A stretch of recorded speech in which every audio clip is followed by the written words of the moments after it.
If I could ask a question myself first. I understand that Easter Monday has been scrapped this year. Why can't that fixture be used for the Magic Weekend? I just think it's important that we talk about player welfare a lot. We talk about state of mind, we have concussion protocols, HIAs, and yet over Easter we insist on everybody playing twice in 4 days. It's not right, and it's not those 2 games over Easter, it's the one after that. The standard is terrible. It's just players who are only able to do the best they can under severe duress. Sometimes it's even the week after that. There's that 4 games in 2.5 weeks. It's too much. I think what we need to do is be creative with the Easter weekend and spread the matches out so that we can still have games on TV Thursday, if they're still going with Thursdays, Friday, maybe Saturday, maybe Sunday and Monday, and just give everybody a chance to play once over Easter and maximise the crowds. Because the crowds, again, are brilliant on Good Friday, they're normally the derby fixed. They're not quite so good on Easter Monday. So it's a wise decision, but it just makes the season longer, which is the downside for me. Anybody got any questions? I'll just start down here. I'll come to you, Mary. You say Toronto for at £10,000 the final. Do you think they'll fetch that much to Super League next year, away games?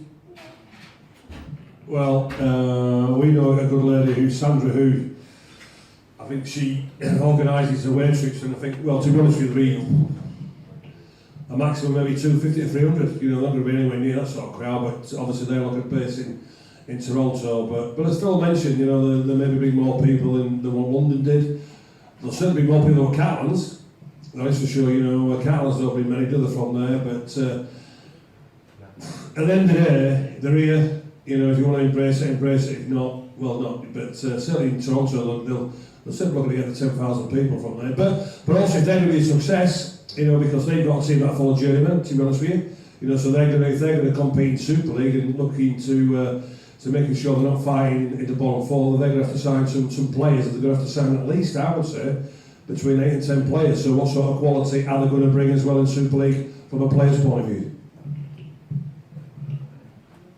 At least we don't have the cowbells. You know, that's just one thing we can be thankful for. So what will be with Toronto. We'll see next year. It'll be interesting.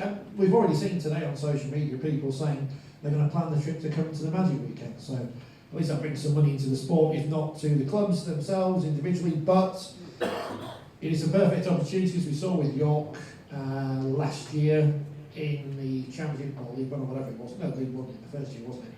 Where they sold that game to people at large in their community who may not go to a game and say, look, it's York versus Toronto, and that's the same opportunity that every club has in Super League. What we do know is the clubs themselves, whether you're Toronto or playing whoever, the clubs don't do enough to get people through the gates who don't watch Rugby League week in, week out, and that's not Toronto's fault, and it's not Catalan's fault, it's the fact that they don't do enough well themselves. When they're in League One, virtually every opposition's attendance was the highest of the season. When they were in the Championship, more than weren't were the highest attendance of the season. We look at maybe going once a year. You're saying, are they going to come over 15 times a year? Clearly they're not. But the issue for me is not how many they bring over here. It's at the moment their support base is above over half of the Super League teams that are currently playing in the division. So if they can get 10,000, they're talking about upgrading Lamport Stadium over the winter. And the other thing that Gary says that I think is very important is one thing they will do is they will sign 2 marquee players. And the sort of players they are looking at will open the eyes of people who don't really follow the sport week in, week out. So you might find that there's some rugby union players who are well-known names that start coming and playing rugby league.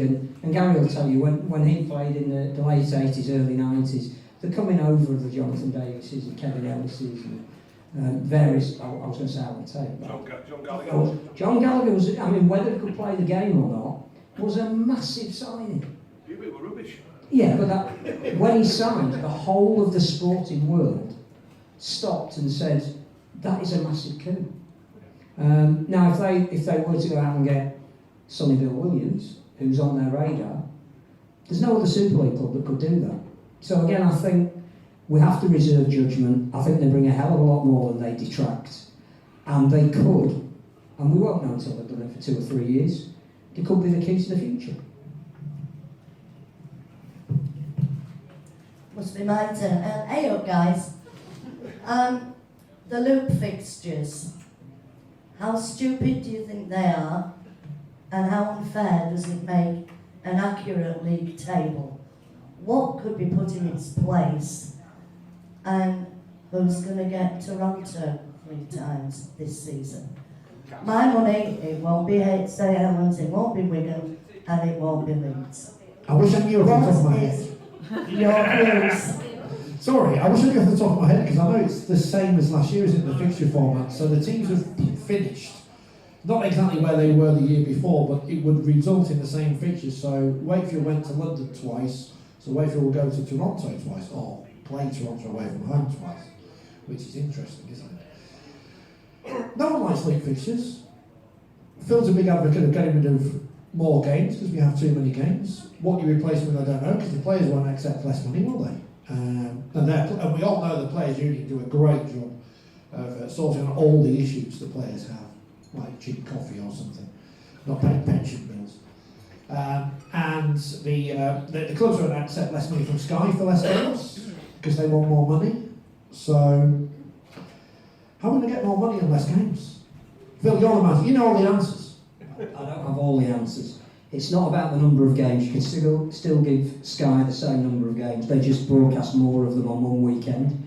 You have to get rid of the loop fixtures. They're a blight on the sport.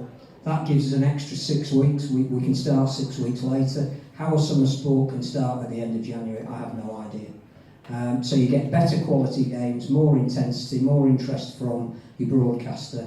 And you don't get a skewed league table. You still, I think the grand final is a fantastic concept.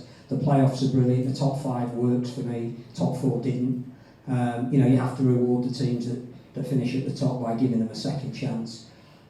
The extra weekends, if you didn't fill them all with fixtures, it gives us a chance to have an international window. We missed out on that this year. They have it in the Southern Hemisphere. Have 6 or 8 test matches that are all played at the same time, various different levels. Australia play New Zealand, the Pacific Test, Lebanon play matches, Fiji. All of that is absolutely vital for the future of the sport. What do we do over here? We see Wales, Ireland and Scotland every World Cup, and we don't really give a toss about France, which is a real shame, because if we played them home and away every year, they would get better. We need to play Southern Hemisphere teams so we get better, but we have an obligation that they play us, and they're always a different kettle of fish over there. So I think there's loads of things you can do, but you have to reduce the workload. I think the other thing about you saying players will be paid less, they won't. At the moment, and for the next 2 years, the salary cap is covered by the money we get from Sky. So the clubs have no excuse to go back to the players and say, we will give you less money. That money paid by Sky covers the entire salary cap. And these guys deserve the money that they get, and more of it, not less of it. Where we go in 2021, that is a much more difficult question.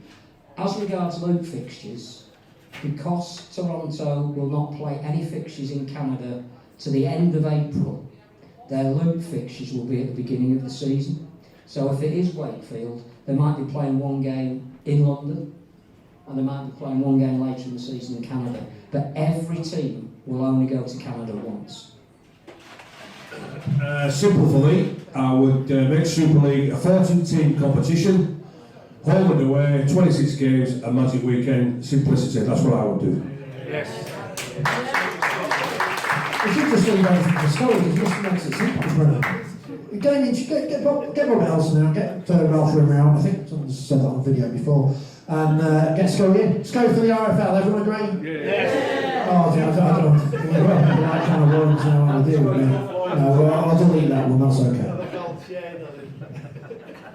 So, that was straight down at Castleford in Belle Isle, we'll never see that again. Gold chain and dressing gown. That's the challenge got, they're all up for sale now, melted down. Played Leeds twice away, we've always played them at home. I've got a question about Toronto. So I don't actually agree to them being in league personally, because I don't think how it's going to help us at all, and I know Phil disagrees with me. But my biggest concerns are with this is player welfare. If somebody plays on a Sunday and then they have to fly to Toronto and play on a Thursday, because you know Sky's going to put every Toronto game on telly, how on earth do them players get ready for that game? And it's just going to impact some teams more than others. I just do not agree to that whatsoever. We're talking about welfare for the Easter fixture. That's just as bad, if not worse, than the Easter fixtures travelling to Catalan. You might draw Catalan, then Toronto within a week. How on earth does that work? And it's going to happen to somebody. And then who foots the bills for all these? Some at clubs like we're not the richest club in the league. And who actually pays for those flights? Why, I think they should start their own league with New York and everybody up there, and just stick to that, and then leave us and get York and London in and have a 14-team league. There is no other rugby league in North America at the moment. They couldn't play New York or Ottawa because they don't exist. Toronto pay all the flights for every team that goes out there. It won't cost a club a penny. Nobody will play on a Sunday who would have to play in Toronto on a Thursday. And I think there is a willingness among those who do the fixture list to obviously not send people to Catalan and then Toronto. The problem we've got is that there is no regulation at the moment. There are teams that go out to Catalan straight, at the same time as having played in a Challenge Cup tie the week before, and that's on the BBC. And we do need to decide what we want, but don't worry about cost. The whole agreement is that Toronto will take no central funding. They will leave it in the pot for the other clubs, and they pay for the flights and the accommodation for the teams while they're over there. It's a non-cost option at the moment, and that's one of the reasons why, because it's exciting and because it offers opportunity for the sport that's wider than the clubs we've got in at the moment can draw, we should give it a chance, in my opinion. With Sky changing the fixtures though at last minute, like they do, surely that's going to have to change with Toronto. That's only at the end of the season. Thursday night games are picked to virtually 2/3 of the way They through. changed ours like within a week, and I mean, how's that going to Yeah, well, it didn't work in the Championship playoffs, with Featherstone having to go to Toulouse on a Sunday night and Toronto on a Saturday. But the playoffs are different because you don't know who's going to be playing in advance. And it's the same in Australia, that you could be going to New Zealand Warriors at very short notice, or they could be going to Melbourne. And once you enter into the playoff structure, sometimes that will happen. But I still don't think that's a reason not to bring them in.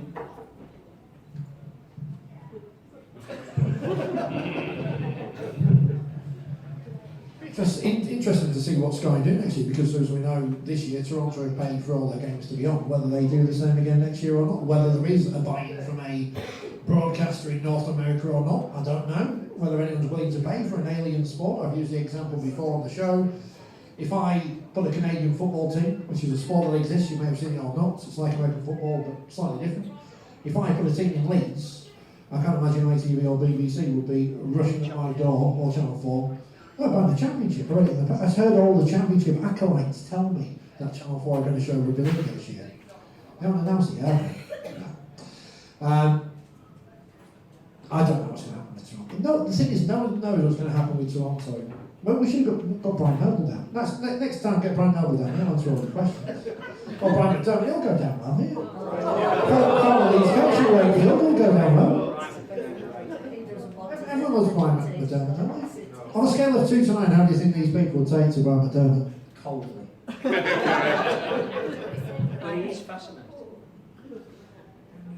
Anybody else? Doesn't like small towns though. Where all of us.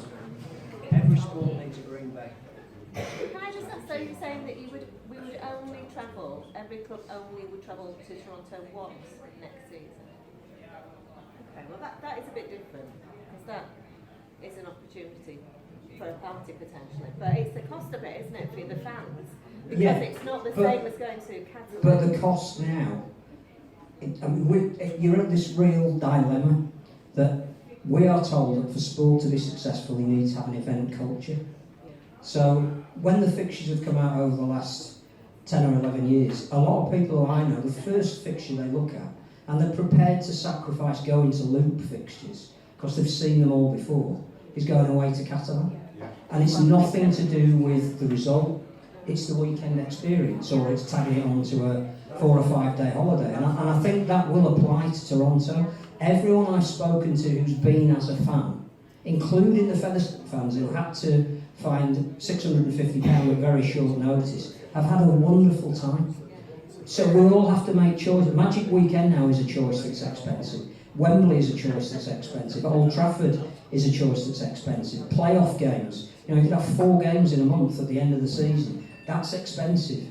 We as fans perhaps have to get away from the fact that we go to every single game, home and away, because we always have, and that's the way we do it here. There are football fans in Carlisle that can't get to games in Plymouth on a Tuesday night. It happens in every sport these days, but it is the nature of the beast, and we need events, and one of the things that Toronto will give us are events. Don't you think it's a bit too quick though, a bit too soon, a bit going too fast? No, I think they can. I think you could say that if they come in straight at Super League level, but the fact that they put them in League One and they made a conscious decision to over-invest. They bought a Championship team in League One, they bought a Super League team in the Championship, they will buy... I don't think they'll finish anywhere near the bottom of the table next year. I think they've already got a core of players that can hold their own in Super League, and there'll be some others who will make them competitive. So I think the game has probably gone the right way by asking them to prove themselves, and they haven't gone straight in at the top level. Can I just ask, hopefully a positive question about Toronto? There are teams over there, all right, in the USA, but I'm not so clued up on Canadian Rugby League, but Philadelphia Five, Brooklyn Kings, various teams in the US.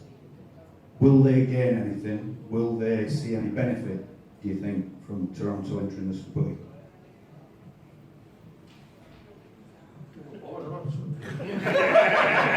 It's going to be a very long half.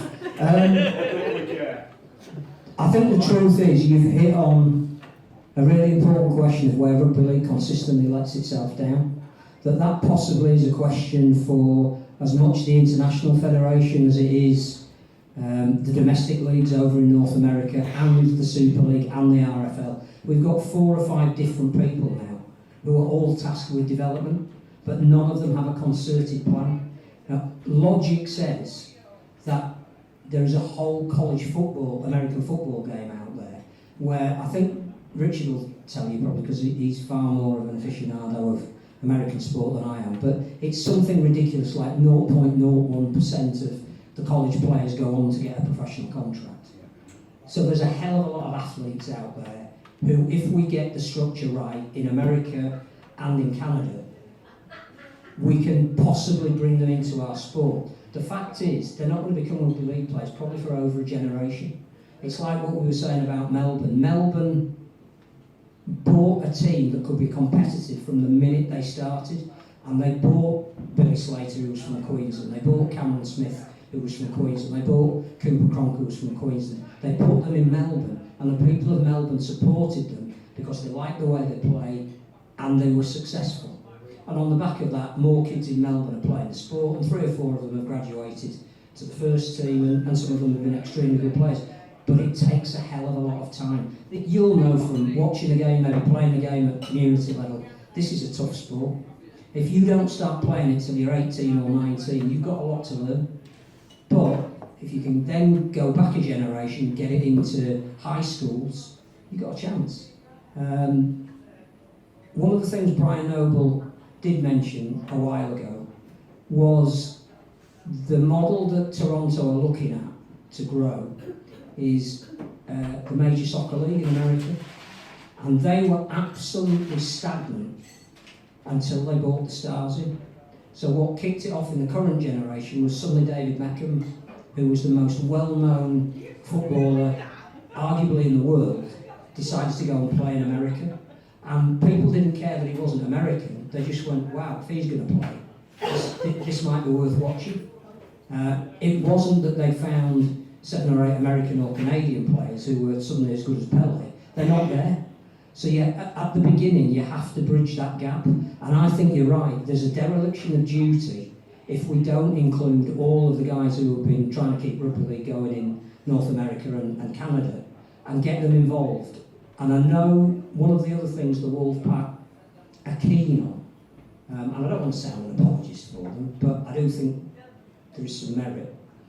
They want to get rugby balls in a lot of kids' hands, but what they're not bothered about is whether they're rugby league or rugby union kids, because we get really hung up about that here. There is an understandable history, and there's an animosity, and there's a division, and there's a real scepticism about the two sports, and we've grown up with that.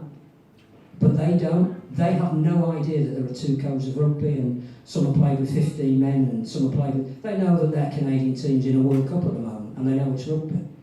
Now they're not very good. But if Toronto Wolfpack come in on the back of we're rugby, people will buy into it, and it's a great opportunity. The only problem we have compared to football, soccer. Oh, by the way, are the Rugby League International Federation going to move their offices to Brentford? Is that David Beckham's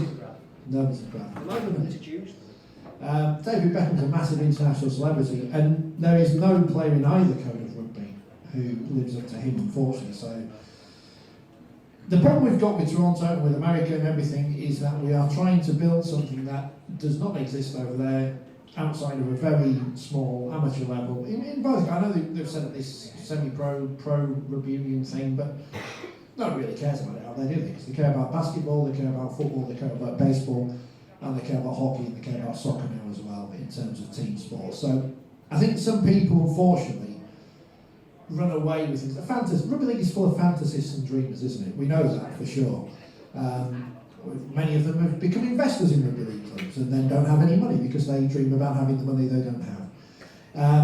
And that's the problem we've got with some people who look at America, look at Toronto as this great opportunity. New York is the latest one, isn't it? Who, if you've heard of the Pyongyang pylons, they exist because I went to the Magic Weekend 2 years ago and you could buy New York City Rugby League t-shirts. In fact, the team doesn't exist, they haven't got a coach or a stadium or a player. But we've now got it into our head that we're going to have a team in New York, and suddenly everyone in America is going to love rugby league because, as Scully says, we are the greatest game on earth. But unfortunately, people don't believe that because they think it's baseball or American football or whatever. We have to be realistic and hope that somehow we can light a fire under things in America. Whether it's Toronto's success, whether it's New York, or it's Boston or whatever, I don't know. We don't know. We need some kind of international game. And we need America or Canada to have some kind of profile. We're seeing in Japan in the World Cup, in the other code. Japan have really bought into it. Even though their team's not full of Japanese people either. Australians, again, everywhere. There's so many Australians everywhere. Basically, we need less Australians. Or a real superstar, and some kind of endorsement that we can buy into, who can say, "This, what we need is," I made this as a joke a few years ago, Tim Tebow, great college football player in America, didn't quite make it at the pros, ended up playing baseball or something, because he wanted to still be relevant. We need to find some kind of American footballer who sees our game, one of the stars, and says, "Wow, I can't believe they do this without pads, without helmets," and they get up and we lay down. Well, I just want to be short on this because, quite simple for me, we know we play the game in London, we've got the team in Carlton's, but for me, we should promote what we've got. We're an M62 corridor game, whether we like it or not, and let's promote exactly what we've got. Tell people how good it is in Castleford, tell people how good it is in Featherstone, in Leeds, Wigan and St Helens, and let's start there. Once we have done that, established ourselves, i.e. from a point of view, selling the greatest game of all, promotion from that point of view, then we can start expanding. But unfortunately, we are an M62 corridor game, and let's promote exactly what we've got.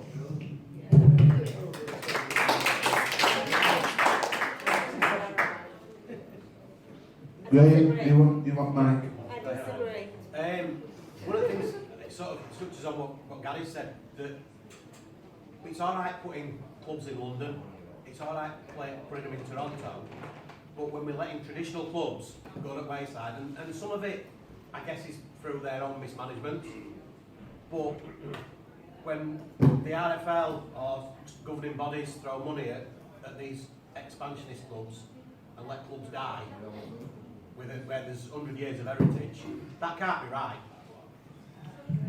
Well, unfortunately, again, it's bad management, isn't it? You know, and that's not the fault of the RFL. The RFL can't be look at the clubs individually, 24 hours a day, can they? So it's just bad management from that point of view. But as I say, from an expert, it's like again when we had the what was it when Celtic Crusaders? What was it then? What do we call Super League then? No, what about the 3-year cycle? What was it? Yeah, when we had the licensing, we had Celtic Crusaders as well, and Wakefield was supposed to be kicked out, and then because then the Celtic Crusaders were skint and they couldn't maintain it. Well, we tried Rugby League in Wales for how many years, but we all know the Welsh are just literally stonebound on Rugby Union. I couldn't care less about how many, with the Wales situation. We are not going to be a quality sport in Wales because of Rugby Union. It's as simple as that. London have done a great job. We all know David Hughes, how much money he's put on. I think David Hughes has put around about between 15-20 million pounds his own money. Unfortunately for London, what they have never had, they've never had that stability where the two's played up on ground, have they? But when you look at the job what they've done this year from there and the way they're competing, it's been marvellous from there. But as far as clubs themselves, with the financial situation, well, that's just bad management, isn't it? But as Mr. Olsen has said in Super League, he's looking for all the superstars. We're looking to put Rugby League on the map. But I agree with you totally. We need to look after the own backyard first before we start going further. Because we've got a club down the road who won the 1895 Cup, they won the Challenge Cup in 1998. We won the magnificent performances that's ever been in the Challenge Cup in Sheffield. Well, Sheffield, they've not got their own ground. What was Sheffield getting crowds? 6, 7, 800? I think that tells the story. Disagree. But you can see that Super League's going to go the same when it's no longer an event, when certainly like our club, we've played so many Thursday night games now that fans just don't go and just watch it on TV. The problem we've got, and this is by dint of history, is the fact that we're a TV sport, because when the transmitters went up in the 50s and the 60s, we were great northern entertainment to fill the airwaves. And the problem we've got is, the Super League show's already only shown in the north on a Monday night at 1 a.m. in the morning for people who are insomniacs and me. If anyone actually watches it, I don't know. We could become one of those sports who disappears. It could happen very easily, like Speedway. I know I always use Speedway, and it upsets really hardcore Speedway fanatics who do exist. There you go. There's one. There's the representative of the country. We could become Speedway. I think about the TV, I was watching BBC Scotland, which doesn't exist. We're paying for it, everybody. And they show Shinty on there. But they don't show it nationwide. It's not on BBC Two. They don't say, oh, we'll take Antiques Road Trip off this week and show the Shinty.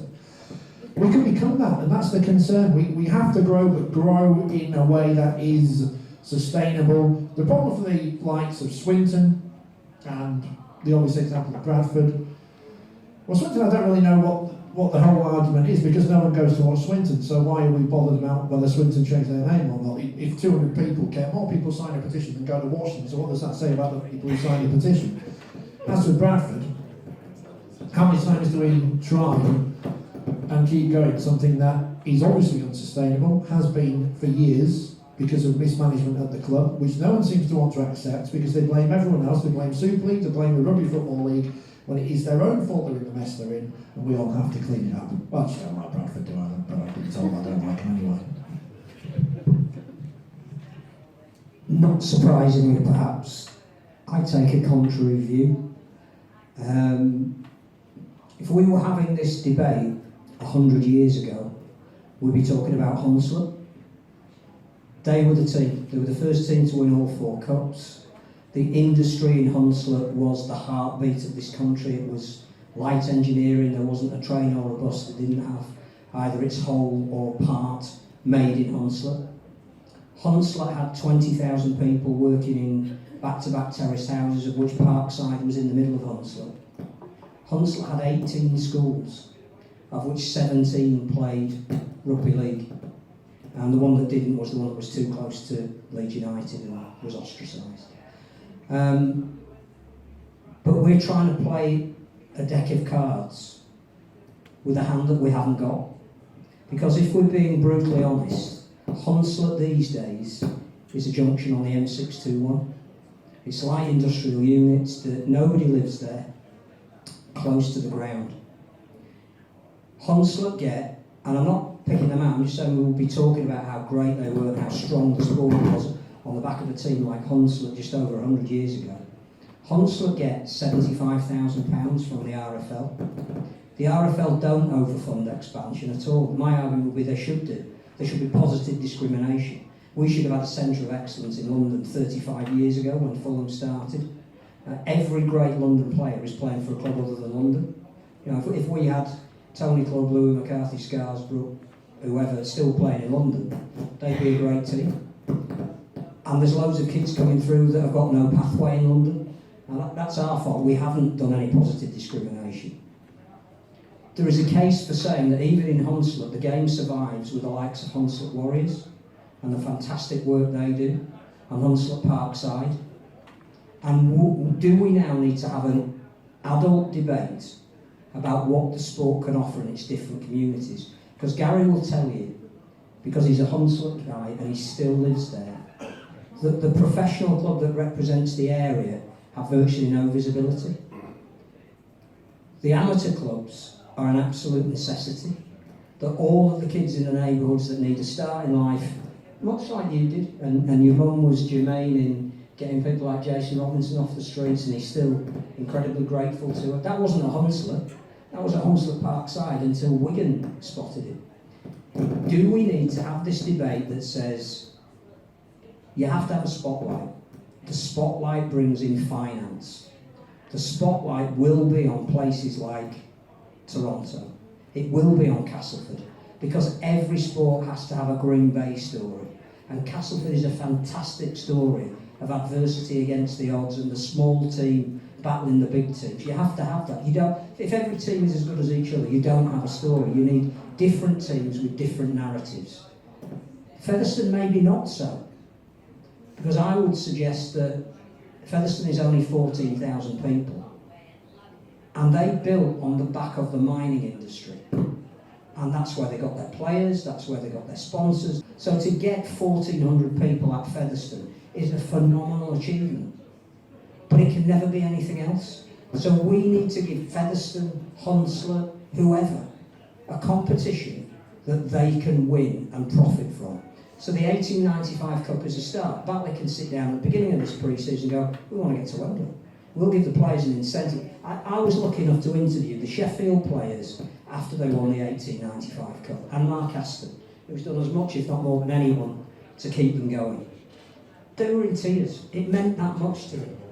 If they can win at Wembley, if they can play in a Championship or a League One Grand Final at a venue, say, like Headingley, which to them will feel like Old Trafford, that can get up to 15,000, 20,000 people, like when Castleford last played in it. What a fantastic event and occasion that was. If you can give the team that wins that £100,000, which will secure them for maybe the following year, or pay some of the bills that all the clubs find so difficult to pay, what's wrong with that? All you need to do is have a mechanism where the money that comes in at the top is filtered through to the bottom. And my absolute worry at the moment is that we have two governing bodies, one of whom does not care about the other one. And the danger is that if Super League get a lesser deal, they will keep it all, and there'll be no money going to the clubs outside the Super League. And we've already seen in the last couple of weeks, Swinton's directors have all resigned. Rochdale's major two directors have resigned. Hunslet's chairman has resigned. These clubs need help, but it's not giving necessarily the avenue into Super League. We need to be adult about how we're going to move the sport forward, because all of the things we had, all of the schools, all of the industries, this is a rare thing being in a working men's club. Every working men's club had a team. Every suburb had a team.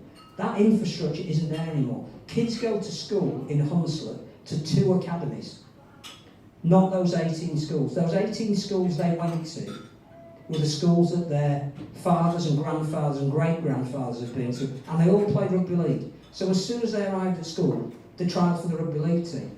The academies that have 2,000 students, even Castleford High, we have to beg to have rugby league on the curriculum. The fact that they're very good at it, it's going to be on the curriculum in a place like Castleford. But we are losing the opportunity to pick up the next generation. And if we have to do that by Toronto signing marquee players, having less games in Super League, having more events, we have to look at that. Should Matt Dermott have said what he did say about big city clubs and little clubs like Castleford and St. Gallen shouldn't be there.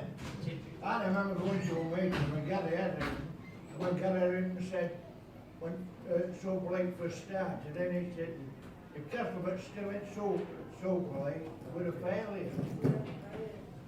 People don't forget these words, people don't forget these words. I mean, we're hundreds older, I remember Hunslet when Leeds did them.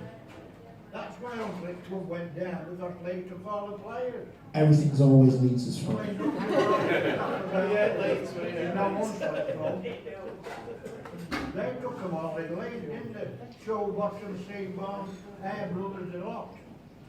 Not from Hunslet, if I was a kid in Leeds now and I lived in Hunslet, which rugby league team will I go and watch? The one that plays in front of 200 people on a Sunday afternoon, or the one on the telly with all the famous people? Unfortunately, that's what's happening, isn't it? Brian McDermott's comments were interesting after the game. He is one of the most fascinating people in rugby league. I always love listening to him speak. We spoke about this yesterday, and I was of the opinion that perhaps he knew what he was saying, but perhaps said the wrong words. But Phil, you have spoken to him far more than anyone, and you know he carefully chose. He knew what was going to happen. We all knew. I know the great underdog story of Feathers and Rose and whatever. We all knew chances were Toronto were going to win that game and gain promotion. So Brian McDermott would have had plenty of time to think exactly what he's going to be said, because he wasn't asked the question, was he? He said, "No, you're not going to stop me from saying what I'm saying. I'm going to say this now. I'm going to tell it to everyone." Sounds like Scousers. Apparently, yeah. It's from the famous suburb of McEastmore. He knew what he was saying, and he knew he was going to upset people. He is an absolutely fascinating bloke who has a persona that he wants you to believe, but get him out of the spotlight. There's very few people who are as engaging as he is, and you might not believe that. I think what he did was pose a question to us all, and he said if the sport in 5 years' time is smaller northern clubs, what will we be selling? I think that was his question. Picking out clubs is neither here nor there. I'm not even sure we should be talking about any club. I think the principles behind all that we're discussing tonight is far more important than saying, where do York fit into this, or where do Swinton fit into this, or where would Huddersfield fit into this? We haven't even talked about a club like Huddersfield. What do they bring to Super League? What do we want Super League to be? And I think Brian McDermott was saying, if in 5 years' time your grand final is Toronto against London, say, you've got something you can sell. If we're still... how many people this weekend are really looking forward to the grand final because there's a different team in it? Yeah. If it was Wigan and St Helens, how many of you would go?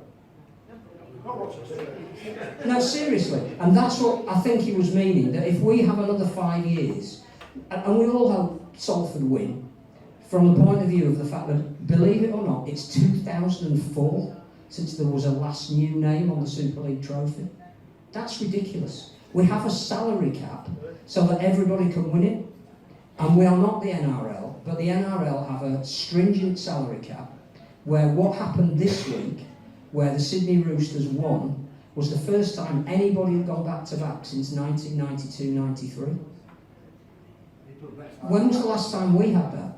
We don't have that uncertainty of outcome that sport needs. When Leicester City won the football, about 4 years ago, did we all take a bit of an interest in that, even though we weren't Leicester fans? Because it wasn't Manchester City who brought success, and it wasn't Manchester United who were rubbish anyway, trying by success. It was a different story. And the whole idea of bringing in a salary cap was to have a different winner every year, because everyone starts off on the beginning of the season supposedly equal. And there's another point there about should you be in Super League if you can't spend the salary cap, and the answer to that I think is no.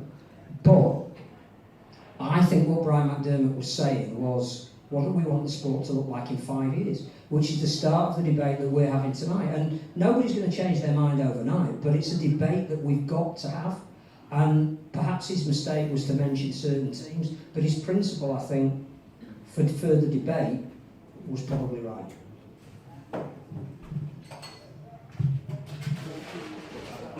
I'm conscious that you might have fallen asleep. Anybody? Ron? Ask him a question. Can I just ask about the salary cap? I remember when the salary cap came out, the whole idea was that they wanted to get away from the same teams winning the trophies all the time. Wanted to level the playing field so that everybody could have the same sort of quality team. But what happened? They levelled it up, and then they didn't like it. So they then brought a marquee player in, so the top teams could have a little bit more spend, so that they could have a little bit better team. And they're still struggling, so they said, we'll have 2 marquee players. And I've heard it said that they're even talking about 3 now. I don't know whether that's true. But the Lancashire clubs, I think Rugby League's been taken over by Lancashire. You think about it, all the finals have been in Lancashire, all the award ceremonies are in Lancashire, even the Castleford ladies have got to go to Lancashire, even though the 2 Yorkshire clubs. It just seems to me that the Lancashire clubs are just now being able to pick off all the small clubs because they've got big money. They've got the people behind them sponsoring them, and they like to win. And so all the rules that we started talking about, keeping a level playing field, is all gone to pot now.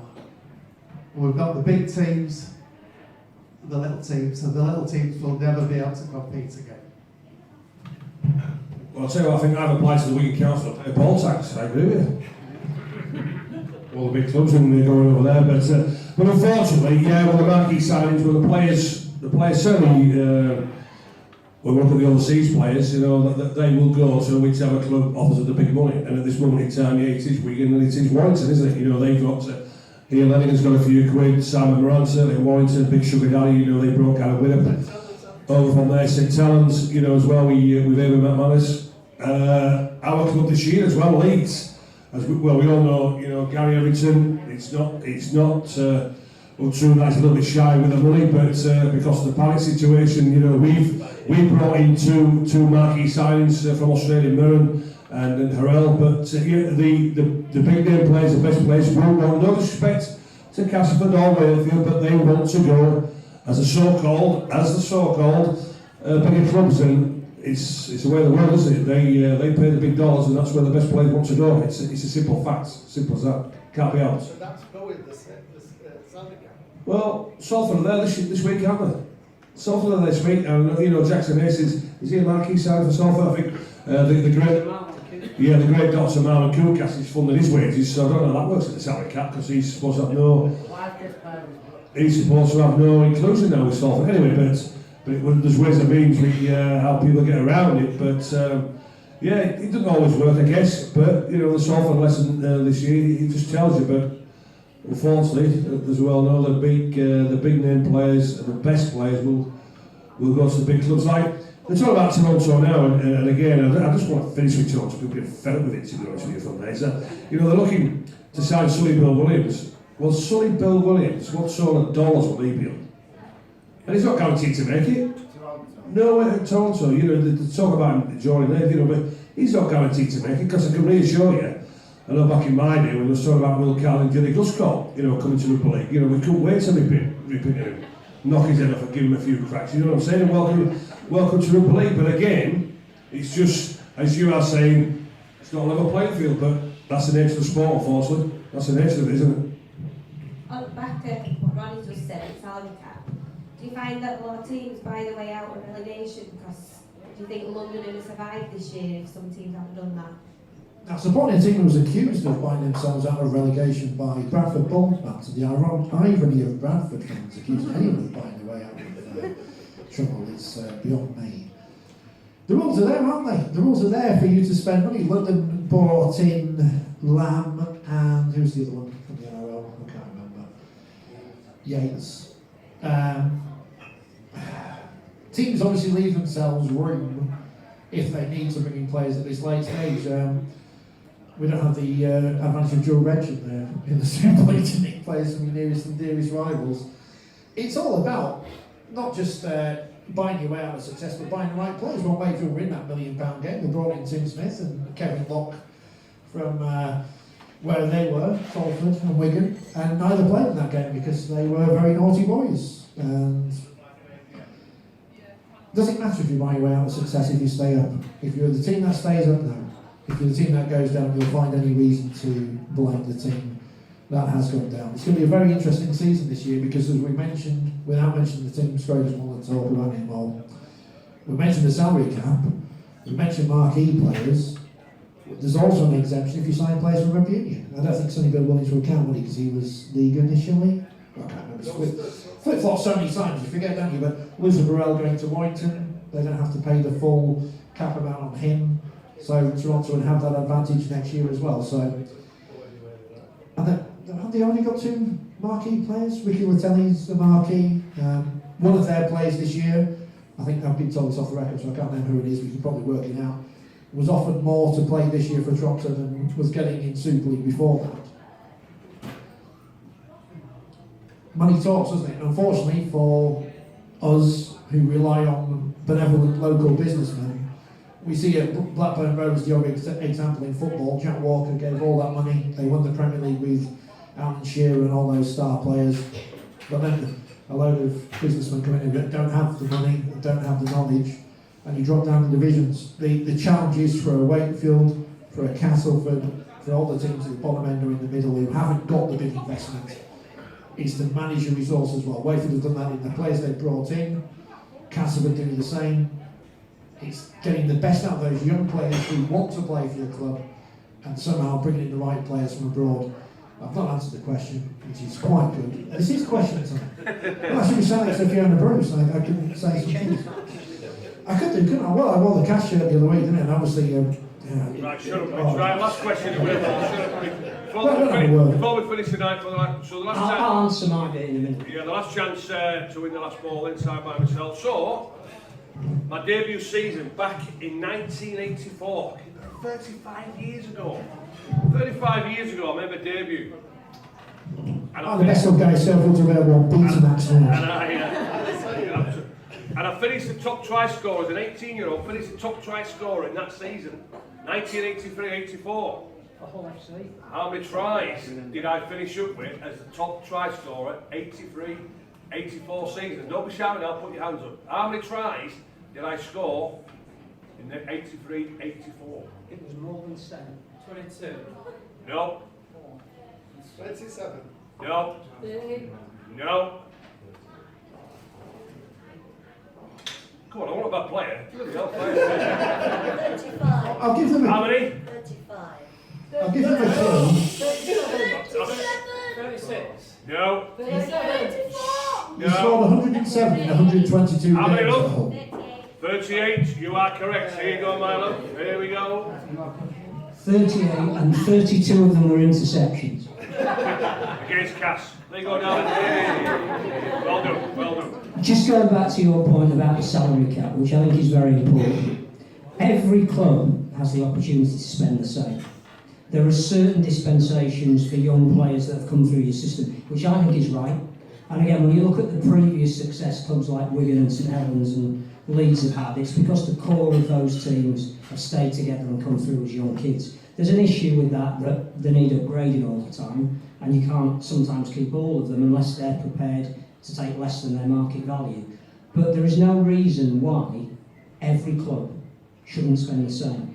Josiah Feckie, who's coming here next season, will not be cheap. You know, he's currently in the Cronulla first team. He won't be coming, he may not be a marquee signing, but he'll be very close. The issue for a club like Castleford is getting the ground sorted out. because it's not the money that you spend on the team. You can only spend a maximum amount, and most of that, as we said earlier, comes from Sky. What you have to do is maximise your alternate revenue to make you a successful business, and there are clubs that do that quite well, and there are clubs that are still struggling with that in the same way that they were when Super League started, and they have to look at that as clubs. I think there's two other issues. One is incredibly important, and that is that you picked out Wigan, and Wigan currently have released their latest accounts, and this is a Wigan team that won the grand final last year, so in terms of profitability and viability, they should be in the black. They posted a loss of £1.4 million, the largest that they had ever posted, on the back of the previous 2 years it being around £800,000 and £600,000, and their accountants, who are legally obligated to file comments on those accounts, said it's very Ian Lenigan dependent. We have no worries about Ian Lenigan, but what we do have is a concern that this is a viable business. Now, that's Wigan. That's not Swinton, that's not Rochdale, that's not Workington or Whitehaven. That is, at the moment, until this weekend, our most successful club. And they do spend the salary cap, and they do have marquee players. So I think the issue, again, is where are we going as a sport? I think the other thing you mentioned, the power battle between Yorkshire and the North West, that was behind the Super League breakaway. That for whatever reason, and I don't think this is uncommon knowledge, the chairman of clubs like Wigan, St Helens, Warrington, particularly Holland Hull KR, who were both grossly underachieved with the players they brought in, were absolutely of a mind that the power base when the RFL were in charge was dominated by Gary Hetherington, and that his relationship with Nigel Wood was unhealthy, and that Leeds being overly successful meant that Gary could agenda items that suited his way of thinking. Now, whether you think Gary has the whole game at heart, which a lot of people do, he's always fought for an approach that is totally inclusive, I don't know. But the Northwest clubs in particular staged the coup to break away from the RFL and to get Robert Elston appointed. Now, I don't think that's done the sport any good whatsoever. And the fact that they've opened offices in Manchester, that all the press conferences are in Manchester, it's moved that power base away, but that was deliberate. Now, whether that takes us to the next level, probably not. If Robert Elston is the right man, if his CV has all the credentials on it, negotiating with television clubs, being involved in a Premiership club that didn't have the same resources as other clubs, being involved in a sports accounting firm, being at the RFL when Super League first started. If he's the guy, he needs to be in charge. He can't have 12 bosses. He can't be dictated to by Amy McManus. I mean, Gary will tell you, one of the scandals, it won't come out, Robert Hicks is not the referee on Saturday.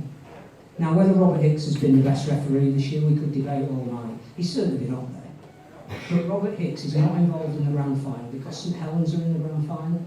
And after Robert Hicks was involved in controversy in the Challenge Cup, Eamon McManus came out and, the way we saw it, slaughtered it.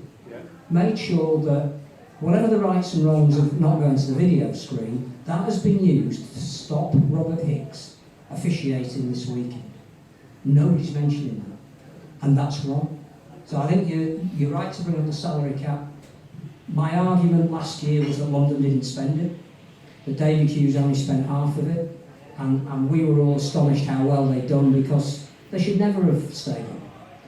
But my argument is if you want to be in Super League, you have to spend the salary cap, because otherwise you do get an uneven competition.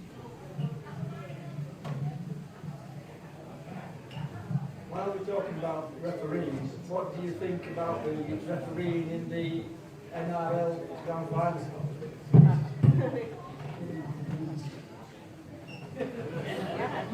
Oh, let's see. Oh, carry on. Yeah, carry on. No, it's not 6 again. Well, it's just a human error, isn't it? A human error. And I know they have the video screen, but it's a human error. Everybody can see from there. And within a set of 6, the Roosters stopped it, but one thing to show the referee couldn't have said, well, can you take that? I made a human error, but I said it's okay, and then go back and check it. But it's one of those things, isn't it? That's what happens. And as Phil just mentioned, Robert Hicks has paid the price. I'm not going to the screen at Wembley, but what I am a believer in, I said it will show after the Wembley Cup final, was referees do referee differently when they're on the BBC compared to Sky.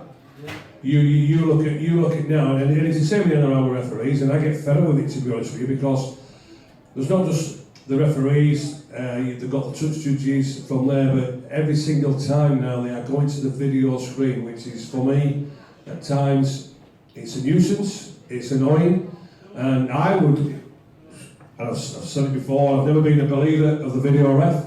I think we should give more impetus and respect back to the officials. The officials are only human. They're only human. They will make mistakes, and I would give the impetus back to all the referees. I would have in-goal touch judges instead of video referees at all games, and from there. But yeah, it was a big rick, and one that he won't forget. But he's done it in the final, so he knows if there's another week to go where he could be selected. But what happened to Robert Hicks, from a point of view, for me, I find it disgusting. If you look at the referees this year, him and Thaler have been the best referees. Hicks, you would say, yeah, maybe just slightly better, but unfortunately he's paid the price by somebody who's very powerful in the game, doesn't want him there. And he's not even the referee, he's not even a touch judge, he's not a video ref, he's no part of it whatsoever, which I find it disgraceful, if I'm honest. And that's what's wrong with Rugby League. That is totally what is wrong with Rugby League. That you have somebody that has that power to be able to do that to an individual. We talk about the salary cap and what goes on with the salary cap. That's what's wrong with Rugby League. It's not the teams, it's not the players, it's what goes on amongst people like McManus and at the RFL. That is what is wrong with Rugby League, unfortunately. And while ever that continues, it's going to be tricky. You see, the big problem with our game is not everybody is pulling the same direction. It's only self-interest. Yes. Wigan could care less about St Helens. St Helens could care less about Warrington. Warrington could care less about Leeds. Leeds could care less about Cass. Cass could care less about Wakefield. Wakefield could care less about... It's all self-interest. And as Phil mentioned there 2 minutes ago, Robert Elson is the head man of Super League. No, he's not. Because there's 12 chairmen who are running the game. But all them 12 chairmen are not interested in the game as a whole. Does that make sense? Yeah. It's all self-interest. And until we get away from that self-interest, well, the game will not be as what it should be and what we all want it to be. From a point of view, as that word was being said earlier, on the level playing field. It will not be. It will not happen. Transparency. We're going to see it more next year in the women's game in terms of disciplinary, which is going to be fascinating because there's been plenty of things going on this season on the field, which have been dealt with off the field that no one knows about because nothing gets released. It's going to be fascinating next year when those findings are released. And the transparency of the RFL, who was still in charge of the discipline in terms of Eamon McManus's comments. What was it, the week after the Challenge Cup finals, early September? Yeah. It was at the Cascade programme, When mid-October, we know what he said, we know what he insinuated with what he said. This is why Saints fans got really upset about us for saying this, because people can't see beyond their own clubs. If Ian Lanigan had said the same thing to say, string him up! He questioned the integrity of a match official. That should be a massive fine, or whatever the RFL think. We're months on from this happening, and nothing has been announced about a punishment for Eamon McManus. He shouldn't be at the grand final on Saturday. He shouldn't be allowed to walk out with the teams or whatever they do. Because he should not be in that position, having questioned the integrity of a match official. They make mistakes. Players make mistakes. Coaches make mistakes. Chairmen make mistakes in appointing coaches who are not very good. He appointed Kieran Cunningham. That was his fault, wasn't it? Should I say that? I don't know. But he did appoint him. So what's happening with Warwick and Catalan? Exactly, and the racist abuse at the semi-final, and the people running on the pitch and various things, and flares thrown out, and well done to Cass for coming out with a statement and banning people straight away. Wakefield did the same as well. I don't understand why people want to take flares to games, and that's because people are idiots, as I've said. Well, you wear flares, I know that, but we've got these things that are clear-cut cases. I know the Warrington Catalans thing is a bit more difficult, but time goes on. I think sometimes they expect us to just forget these things. Certainly the racing at the Challenge Cup semi-final, which was a clear report from someone who has respect from everyone, and nothing seems to be done about it. Again, it's just been swept under the carpet, from my opinion anyway. Just going back to your comment on the NRL Grand Final, I think we have to get away from the blame culture, and that whether they made a mistake or not, and they've released audio that says Whiten could clearly have heard that they changed their mind. That incident did not determine who won that game. What determined who won that game was primarily the Roosters' magnificent defence in the 10 minutes when Cooper Cronk was in the sin bin, and the difference in skill and ability between Joey Lulea butchering a try and Latrell Mitchell creating a try.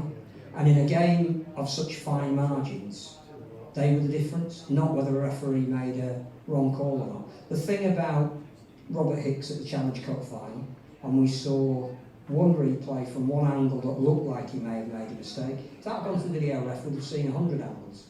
We may have even seen what he saw, which might have put an element of doubt in, and it could have been overturned. But that was after 4 minutes. St Helens made more mistakes in that game than they'd made in any other game all season. Alex Walmsley dropped the ball 3 times. I don't think he drops the ball 3 times in a season. That's nothing to do with the referee. We have to all get away, and that includes all of us, from blame. The first port of call, it's somebody else's fault, and that somebody's likely to be the referee. It isn't. It definitely isn't. Regarding the Warrington Catalan incident, we went with Castleford when Castleford went to Catalan, and we had exactly the same. We had beer thrown on us 3 times, and I went to the stewards every time, and every time they said, "We can't do anything, these are important people." We sent a letter, an email to the RFL, got a reply. But what's happened? So it's not an isolated incident. This has been happening all along. It's just that it boiled over when Warrington was there. Covered up. We've been spat at before there, haven't we? Yeah. Yeah. Where's Boris to send some negotiators over to sort things out with them? Taking 3 years. 3? Can we have one more question, please?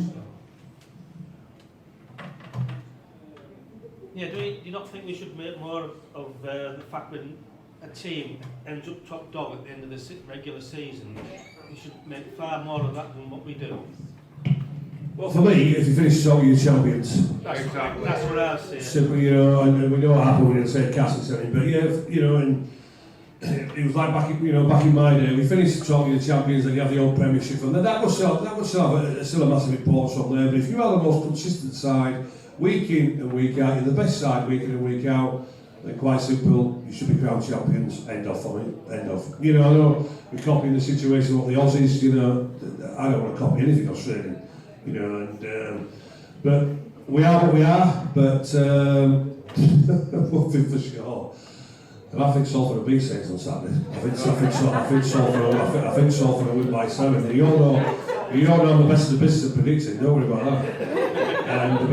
Because you well imagine what the St Helens fans will be saying. The Cas fans they didn't, and rightly so. You walloped everybody, and Saints, what was it, 18 points, by far for anybody else. Yeah, they should be classed as the champions. But the legends told you, the legends predicted, ain't going to happen.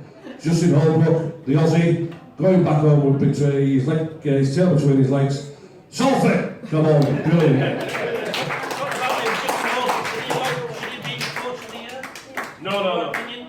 No, well, my coach of the year was Danny Ward. Yeah. Now, Ian Watson, wasn't it? Yeah, him and Watson. I know Phil was Phil's choice would have been who was, but mine was Danny Ward because us so-called experts, us so-called pundits, I think everybody around the game as well, apart from London fan, would have said London maybe maximum 3 games. Maybe maximum 3 games. For what they've achieved, and I'll tell you what, they beat the big sides, they beat Saints twice. Forget about Saints then in a poor side, they still had a quality side down in London. They beat Wigan down there, they beat my team Leeds at home from there, and I say tremendous season, so no. But as Justin, he apologised. I was at the Man of Steel there on Sunday, he apologised because the award was voted in August. What's all that about? We honestly, the coach's award, it was all voted on in August. Well, it couldn't have been before the Challenge Cup, could it? Because we got beaten there, or else we wouldn't have got it, would it, to be honest with you? But no from there, but no, Danny Ward would have got it from mine, yes. So, it was when the grand final Saturday, anyway. Many of you? Come on, you've got to get there Saturday because you've got to get there, you've got to see history. Listen, you know on Saturday, this is what Rugby League is all about. This is what we all call it a so-called Rugby League family, don't we? This is going to be a match points event. It's going to happen. It's going to happen.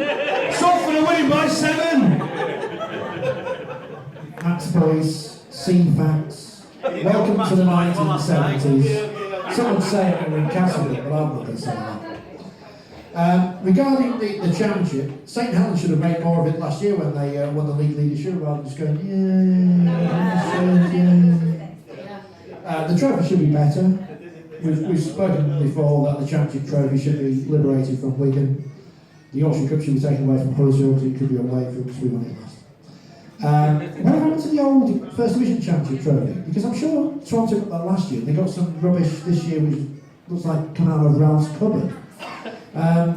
The problem is, as much as I understand where Australia's coming from with the first past the post thing, the grand final gives us an opportunity for a big week of build-up on the telly, on the radio, and a big night in front of a big crowd at Old Trafford at the floodlights, which unfortunately the Premiership final between Team A and Team B wouldn't get because no one would care apart from the teams involved in the final. I think you've hit on something really important, and that is, first of all, as Richard says, we need a proper trophy. You know, we need a JJ Gilton and Shield that takes 4 players to pick up to carry around the ground. But we need to name it after somebody. You know, you need to win the Neil Fox Trophy. Somebody who perhaps has won a few championships, finals. So I think that would add kudos to it. I think what Huddersfield did when they won their first trophy after 83 years, they relished it. And Castleford made the most of it because again, it's first trophy after 91 years.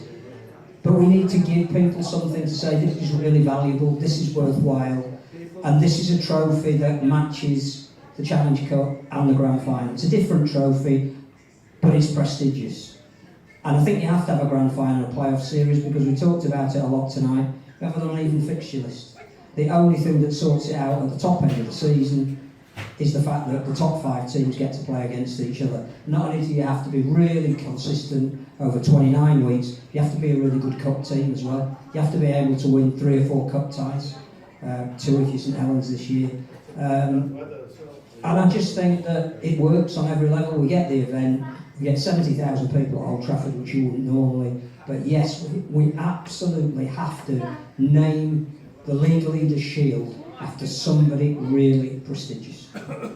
If we call it the Gary Schofield Trophy, it could be nicknamed the dressing gown, couldn't it? It'd end up in Belle Isle and melted down. Hey up! Hey up!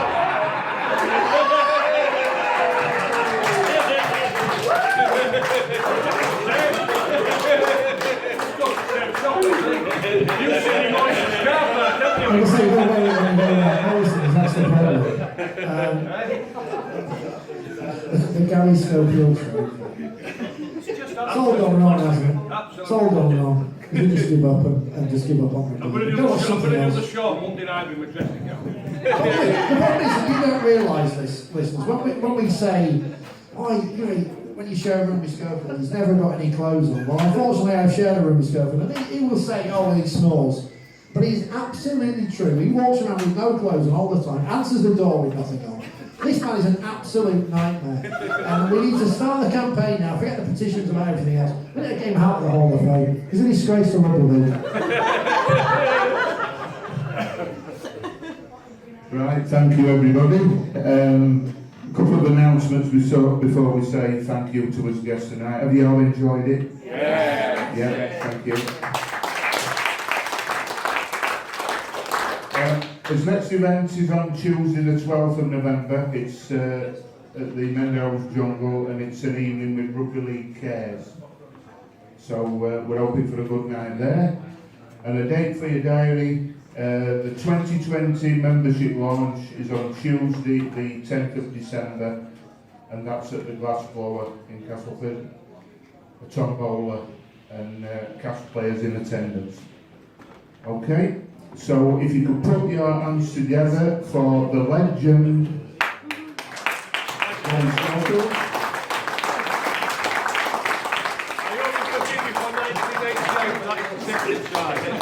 Can I just tell you this, the Featherstone fans haven't, when I did it in 1995 in the Challenge Cup semi-final, every time I go to Featherstone, the Featherstone fans, I still don't like you. What you did in 95, and I just say to them, I'm only doing my job. Thanks for your time and respect, really appreciate it. Mr. Phil Kaplan.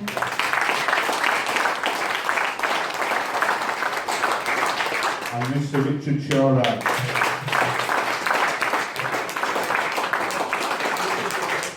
And have we got some gifts, Christine, for his guests? Gas top.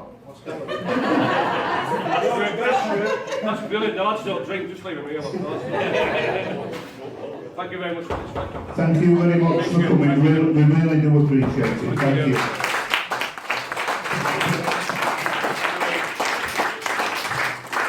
So that's it, ladies and gentlemen. I hope you've enjoyed it. Thank you for your attendance and we hope to see you next month. Thank you very much. Safe journey on. Thank you.